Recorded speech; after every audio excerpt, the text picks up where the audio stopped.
Good morning అండి. ఈరోజు ఒక కొత్త టాపిక్ భారతదేశంలో కుల ఉద్యమాలు. సో వెరీ ఇంపార్టెంట్ అండి.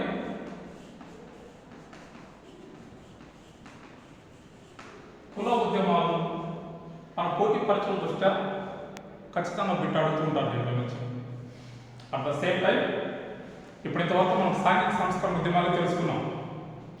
కానీ ఇప్పుడు భారతదేశంలో ఒకవైపు స్వతంత్ర ఉద్యమం, మరొక వైపు కొంతమంది విప్లవ నాయకులు లైక్ వైజ్ భగత్ సింగ్ కానీ, చంద్రశేఖర్ ఆజాద్ కానీ, రాజ్గురు కానీ, ఇలాంటి ఒక వర్గం, మరొక వైపు ఈ సాంఘిక సంస్కరణ ఉద్యమాలు, మరొక వైపు ఈ కుల ఉద్యమాలు. ఇప్పుడు భారతదేశంలో క్యాస్ట్ ఫీలింగ్ అనేది మనకు బాగా కొట్టుకొచ్చినట్టు కనిపిస్తూ ఉంటుంది.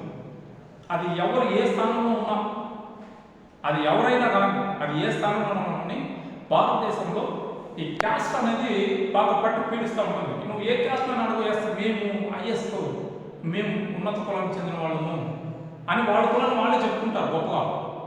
కానీ ఒరిజినల్గా ఒక హిస్టరీ విద్యార్థిగా భారతదేశంలో కులం ఎలా పుట్టింది అనేది మనం ఒకసారి తెలుసుకోవాలి.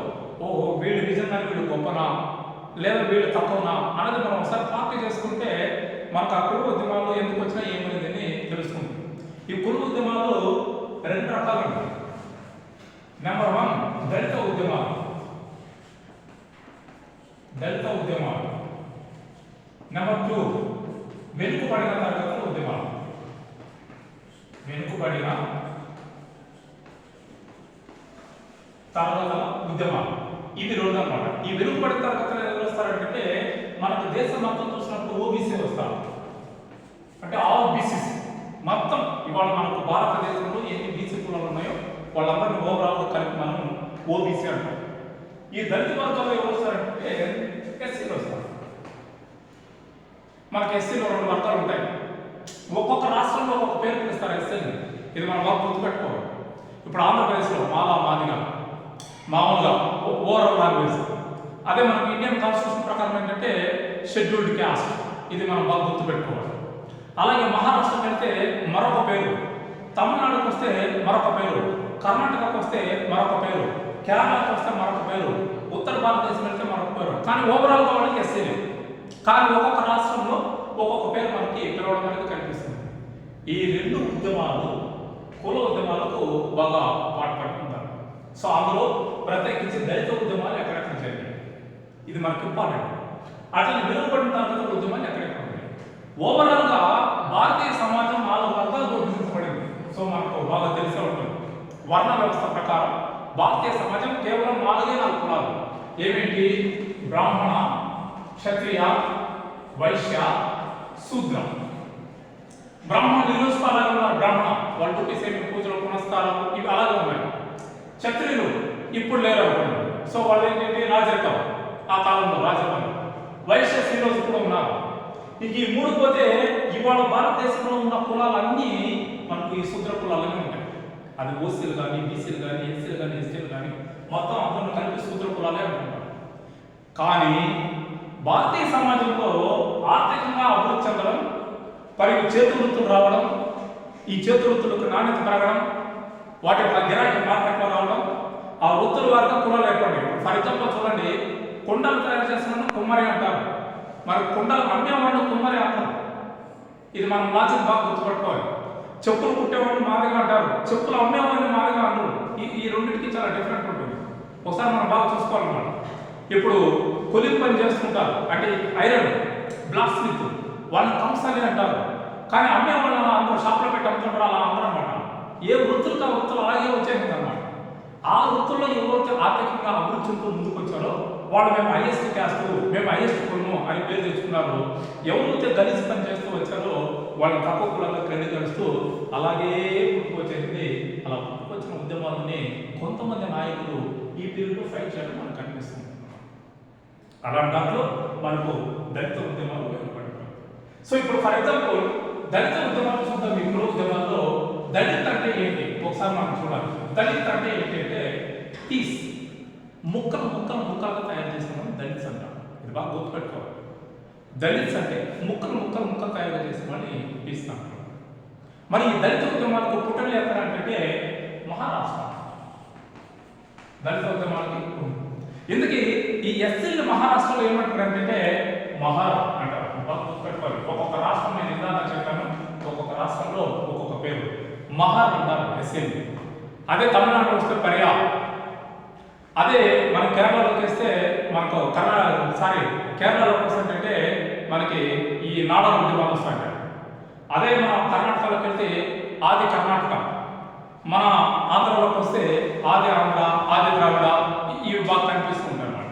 ఈ నార్త్ ఇండియా మొత్తం వెళ్ళిపోతుంటే మహార్ అంటే దళితులు, వెనుకబడిన వాళ్ళు అంటరాని మన భారతదేశం బాగా కనిపిస్తుంది.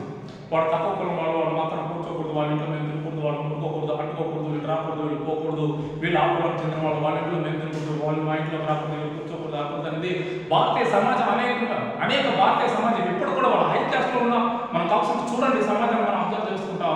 హై క్యాస్ట్లో ఉన్న హై లెవెల్స్లో ఉన్న కొంతమంది ఇప్పుడు కూడా వాళ్ళ ఎస్సీల వాళ్ళ ఇంట్లో మేము తినము, వాళ్ళ ఇంటికాడ మేము పోయేది అని చెప్పి ఇట్లా బిహేవ్ చేస్తుంటాం అన్నమాట. సో సమాజం ఇప్పుడు మనం ఉద్యోగాలు చేసే చోట కూడా వాళ్ళతో ఈక్వల్గా ఉంటే వాడు మనం గెలపడం, వాళ్ళకంటే కొంచెం తక్కువగా మనం వాడి ఇట్లాంటివి మనకు బాగా కనిపిస్తుంది అనమాట.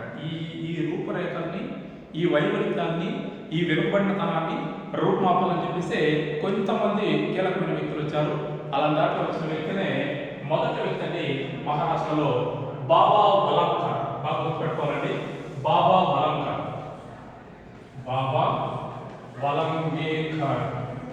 ఫస్ట్ టైం దళిత ఉద్యమానికి ఫౌండర్ ఈయన మహారాష్ట్రలో. దళిత ఉద్యమానికి ఫౌండర్ బాబా వలంకర్ అనే వ్యక్తి మహారాష్ట్రలో దళిత ఉద్యమం. సో అప్పుడు ఎలా భారతీయ సమాజం ఎలాంటంటే ఇప్పుడైతే మనకు ట్యాపుల్లో నీళ్ళు వస్తాయి, నల్లా బోర్లు ఉన్నాయి, పంప్సెట్లు ఉన్నాయి. అప్పుడు అలా కాదు భారతీయ సమాజం. కొన్ని వందల సంవత్సరాల నుంచి వస్తే చెరువుల్లో బావులు ముంచుకోవాలి. అట్లా చెప్పి దళితులు డైరెక్ట్గా పోయి చెరువులు బావులు ముంచేదానికి లేదు. ఎవరైనా వేరే కులాల వాళ్ళు వస్తే వాళ్ళు వచ్చేదాకా గట్టి మీద కూర్చోండి, వాళ్ళు ముంచుకొస్తే మళ్ళీ అక్కడ నుంచి తీసుకురావాలి. దేవాలయాలు ప్రవేశం లేదు, పక్క కూర్చునే అవకాశం లేదు, చదువుకునే అవకాశం లేదు. సో ఇలాంటివన్నీ మనకు ఉన్నాయి కాబట్టి ఆ మెరిట్ను రూపుమాపాలని చెప్పేసి at the same time British వాళ్ళు కూడా బాగా ఈ సమాజాన్ని అబ్జర్వ్ చేస్తారు కాబట్టి కొంతవరకు మార్పు తీసుకొచ్చారండి. అలా దాంట్లో మనకి బాబా వలంకర్ అనే వ్యక్తి ఫస్ట్ టైం మహారాష్ట్రలో దళిత ఉద్యమానికి పునాది వేశారు.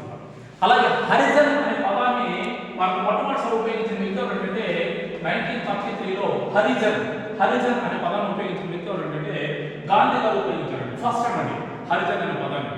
సో ఆ విధంగా ఈ దళితుల్ని హరిజన్ అనే పదంతో మనకు సంబోధించడం కనిపిస్తుంది. ఈ బాబా వలంకర్ తర్వాత మరొక కీలకమైన వ్యక్తి బాబా కాంబ్లే అనే వ్యక్తి, ఆయన ఉద్యమాలు తీసుకొస్తాడు. ఆయన తర్వాత దళిత ఉద్యమానికి బాగా పూర్తిగా సపోర్ట్ చేసిన వ్యక్తి ఎవరంటే డాక్టర్ బిఆర్ అంబేద్కర్ అండి. డాక్టర్ బిఆర్ అంబేద్కర్ అన్న వ్యక్తి మనకి ఈ ఉద్యమానికి వస్తుంది. మామూలుగా అంబేద్కర్ అంటే ఇప్పుడు చాలా మంది గుర్తొస్తుంది ఆయన ఎస్ఐ చెందిన. సో అది కరెక్ట్ కాదండి. He is a maker of, he is a filler of Indian constitution. ఇది బాగా గుర్తుపట్టుకోవాలి మనం. Is a filler of Indian constitution. భారత రాజ్యాంగానికి ఒక పిల్లర్ లాంటి వ్యక్తి. సో మనం ఎప్పుడైనా దళితులు అనుకుంటే వాళ్ళు ఉపయోగిస్తున్న బీసీలు ఓసీలు అందరూ రాజ్యాంగంలో రాసిపెట్టిందని అంటుంటాం. సో అది కరెక్ట్ కాదని ఆ రాజ్యాంగం రాసిన వ్యక్తి కూడా దళిత వ్యక్తి. సో ఆ విధంగా మనకి భారతీయ సమాజంలో పురోగమనాలు పుట్టుకొచ్చాయి. ఒకసారి రేపు క్లాస్లో మనకి అంబేద్కర్ తీసుకొచ్చిన నిర్ణయాలు ఏంటి, అంబేద్కర్ విధానాలు ఏంటి అనేది ఒకసారి చర్చిస్తాం. అలాగే వీడియో చూస్తున్న వాళ్ళు లైక్ చేయండి, సబ్స్క్రైబ్ చేయండి. మరిన్ని వీడియోతో మీ ముందుకు వస్తా. Thank you.